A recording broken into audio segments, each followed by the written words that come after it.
Hello good morning दोस्तों। तो आज मैं सुबह बहुत लेट उठी थी क्योंकि कल शाम कुछ गेस्ट आ गए थे घर पे।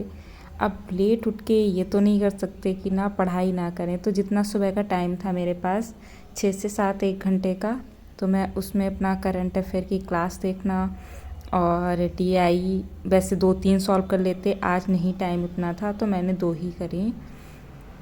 क्योंकि हम क्या होता है जब हम सुबह लेट उठते हैं तो ये सोचते हैं कि अब क्या मॉर्निंग का टाइम तो बर्बाद हो गया।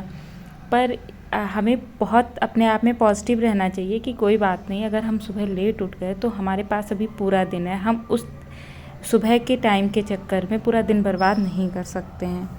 हमें अपने लिए कुछ करना है, हमें खुद अपने लिए अपने पैरों पे खड़ा होना है, अपनी ज़िंदगी को अपने हिसाब से करना है। तो उसके लिए टाइम को भी कभी थोड़ा इधर कभी थोड़ा उधर होता ही है, क्योंकि हमें ये सोचना चाहिए कि हम किसी और के लिए नहीं, खुद के लिए पढ़ रहे हैं।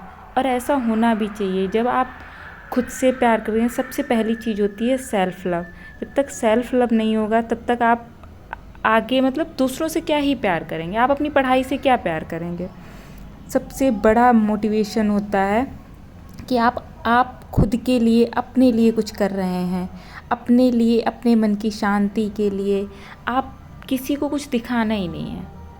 तो मेरा यही आज दिन रहा। आज मौसम पूरे दिन ही बारिश होती रही, तो मैं खिड़की के पास बैठ के अपनी हिस्ट्री का टारगेट आज मैंने रखा था कि कल जितना हो गया। वैसे आज मुझे वैदिक सभ्यता और वैदिक सभ्यता के बाद जो टॉपिक था बौद्ध धर्म जैन धर्म ये पढ़ना था, पर मैं वैदिक सभ्यता कंप्लीट करके और बौद्ध धर्म का कुछ ही पार्ट पढ़ पाई।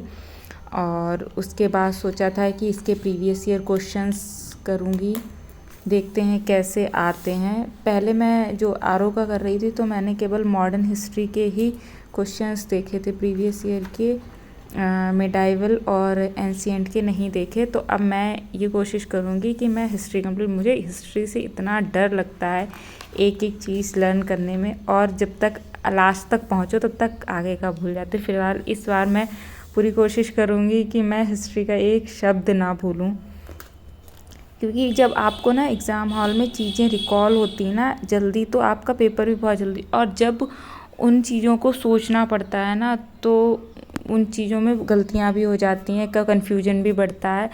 तो जितना ज़्यादा रिवाइज़ कर लेंगे उतने अच्छे से पॉइंट याद रहेंगे, और याद रहेंगे तो हमें कन्फ्यूजन एग्ज़ाम में कम होता है।